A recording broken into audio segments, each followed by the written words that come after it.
In a very busy downtown Davao, there's a hidden gem that offers not just a good cup of coffee, but a good place that will encourage you to slow down and appreciate me time.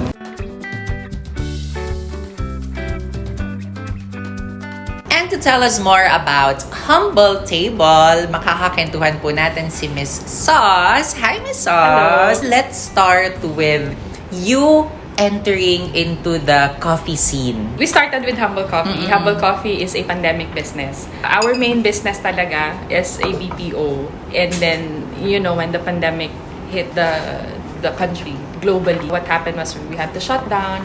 And then, coming into 2 years, hindi pa rin kami nakakabalik into our main business. So, I told my husband na, we have to do something. I said, we have this small space, like literally a hole in a wall, a doorway to San Pedro. And I was like, what can we do with this small space? And we were brainstorming. The idea of serving ice cream came to me.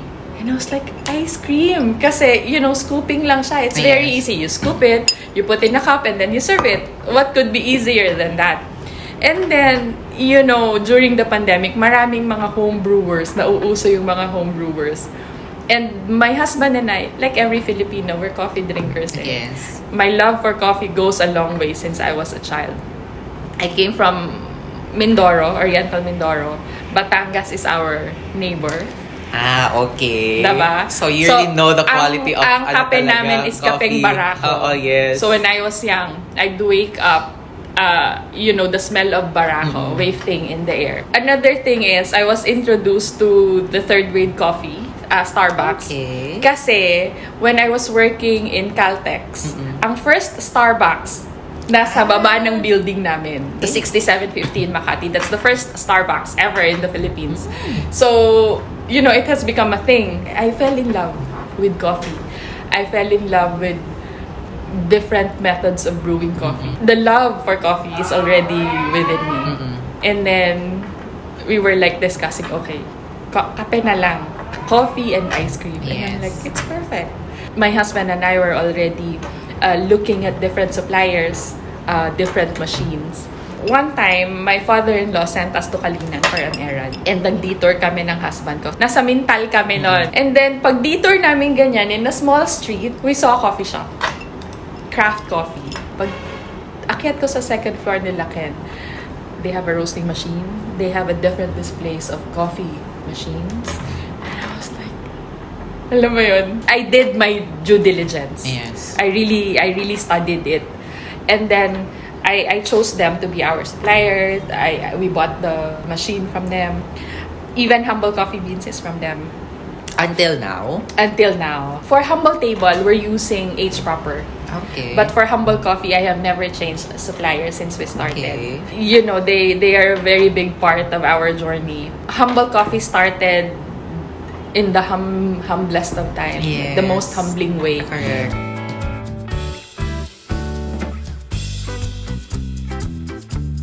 So I am curious po kasi 'di ba you've been to a siguro we can say a very established business and then you have to rest because of the pandemic and then you really have that courage to start over again from scratch. So what was your mindset during that time? Kenn, ako kasi whenever there's a problem, I always have to find solution. Yes. Hindi ako yung tao na magmumukmuk. Whether it's big or it's small. I have this mindset na hindi, I don't stop. We are going to move forward. So I have that mentality and I have that mindset. Kasi, Always moving forward. always moving forward. From that humble journey of having Humble Coffee after more than a year, you've jumped into Humble Table.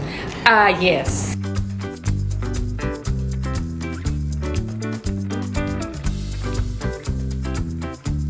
Humble Table is very special to us, and I think it's very special to the regulars of Humble Coffee because they have been asking for a seating for a very long time already. Coming to 2 years of doing Humble Coffee, we have already built personal relationship with our regular Which is very important. Yes. With our regular customers, we simply listen to them. Of course, we always strive hard to serve good coffee. The best coffee that we can serve to to our customers. It's not about the place, although of course, yung place is important for the customers to feel at home, but it has always been about the people. It has always about the people who wants to come to sit down. It has always been about their experience. It has always been about them, really.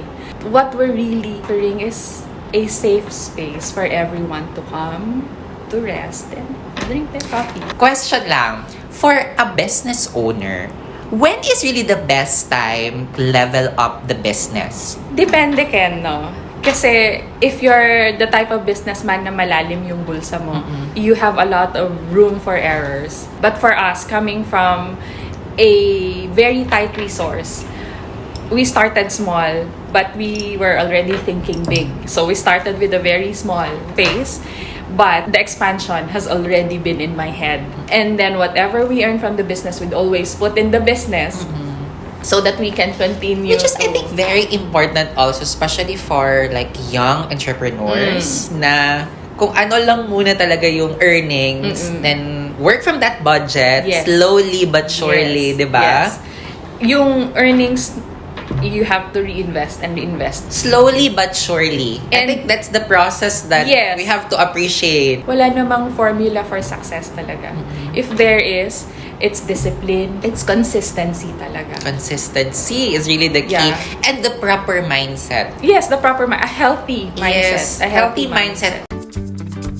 So, from the table to the kitchen. We have all the classics here. Yung mga latte natin from black to white. Black meaning wala siyang milk. And then we have the caramel, the usuals. Lahat ng classic ni Humble Coffee nandito. Okay. Of course, bandung, which is our signature drink in Humble Coffee. So, bandung is a rose milk drink. It's popular in Southeast Asia, particularly in Singapore, Malaysia, Indonesia, and Brunei. So, we call this bandung twist because we made a twist to the classic bandung recipe. We made it healthier by putting probiotic. Wait lang, can I try without the twist muna? I think you So, should. this is the classic bandung. Yeah. Okay. This is my first time to really try it. So, ang maging standard na ako of a bandung is this one. Sweet, balance of medyo soury. Feeling na ko na siya yung ana. Then, siguro because you made it like healthier. Yeah. And the color is cute. Yes. Wow! Kasi it's rose milk drink siya. So, if we pour coffee, it becomes now bandung latte. So, what happens when you... Pwede sila mag-order na bandung lang? Yes, of course. Yes. Available sa menu natin si bandung twist lang. And then, available din separately si bandung latte. Okay. Kapag nilalagyan na siya ng espresso, the rose flavor intensifies. Kasi parang nilalabanan ni rose yung espresso, yung coffee. So, mas nag-i-intensify yung rose taste sa drink. And then we have our oat ceremonial matcha. For our matcha, we use a premium grade matcha. And default ang oat sa matcha namin. There's still the original flavor of the matcha, pero na-enhance lang siya with the oat, I guess. So, not too creamy, not too sweet. And then, andun pa rin talaga yung presence ni matcha. So, you'll still appreciate matcha as it is. Matcha is completely plant-based. Ang ginagamit natin na sweetener is also plant-based. And this is suited for vegans. The next drink, which is also popular in our menu, is the curry coffee. So, this is frozen cold brew. What we prepared for you here is white chocolate curry coffee. So, this is what we do. We serve it like this. The customers really pour the milk themselves. And all the flavors which is available in our latte and our iced drinks are available in our curry coffee. I thought super strong siya. I think the milk balances the flavor. And of their, sa mga na-mention ni Miss Soz na different types of coffee na pwede nilang i-mix with this one, the flavors that they can mix on this one, I think kanya ang pinaka-suitable for me because it's not too strong. Yes. I mean, for a non-coffee drinker talaga on a daily basis, this is a good start. Yes. And lastly, of course, we have lattes. This is a hot latte. We also have... Yeah, we have different version of lattes also here. The classic flat white, cafe latte. We have mocha, we have the popular Spanish latte, caramel. Even though ginasunod-sunod na ko ang mga drinks, there's really a distinct flavor from one drink to the other. They have different identities talaga. Yes. Our baristas are willing and very capable of adjusting yung drinks ng customers natin according to their preferences. You just tell our friendly baristas, Kuya Lloyd and Kuya Lloyd on the side. Kuya Lloyd, by the way, is our senior barista.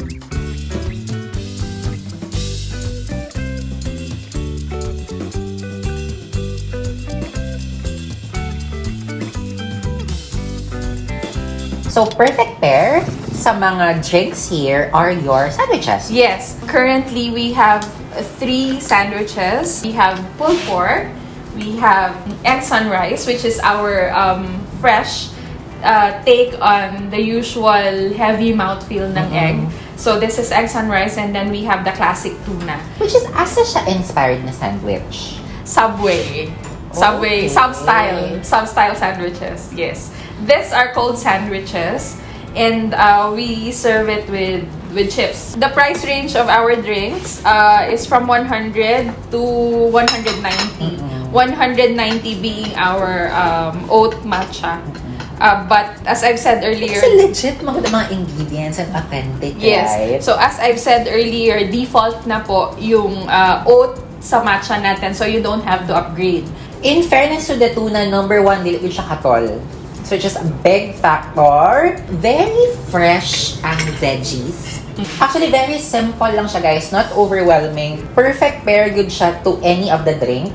Winner, so na. It's about damn time. Let's invite them. Currently, we are in 3 locations. We started, of course, with Humble Coffee, and it's located in San Pedro, Yes. downtown. Just still open, right? Yes, we're open from Monday to Friday. And then Humble Table, which is actually just behind Humble Coffee, Yes. is open from Mondays to Saturdays from 10 a.m. to 9 p.m. And we have another pop-up location in Caltex Ecoland that's just across John Paul College. We are open there from 8 a.m. to 5 p.m. The egg is so good. In fairness. Yeah. I encourage you to visit Humble Coffee. It's a different experience. And then if you want to really like just chill, enjoy your me time, then come here in Humble Table. Yes. So in fairness, love it. Thank so, you, Ken. Miss Soz, to close our kantuhan, na ay isa ka entrepreneur also who will see this, and then waiting for a sign to either start a new business or to keep going with their existing business, or a mom like you who wanted to like feel empowered and start her own business. So your message to them? My message is to just do it. You know, just do it. Start where you are and grow from there. You can always start small and think big, and you know, start with what you have. Yes. Really start with what you have. If you have a limited resources, start with that limited resources that you have and be creative. And also, be authentic. You know, everybody's talking about authenticity. Doing a business or doing what we are doing is coming from a place of authenticity, and it's coming from our heart. People will always know, and we can always touch people kasi they would always feel that what we're offering and what we're doing is an extension of our love.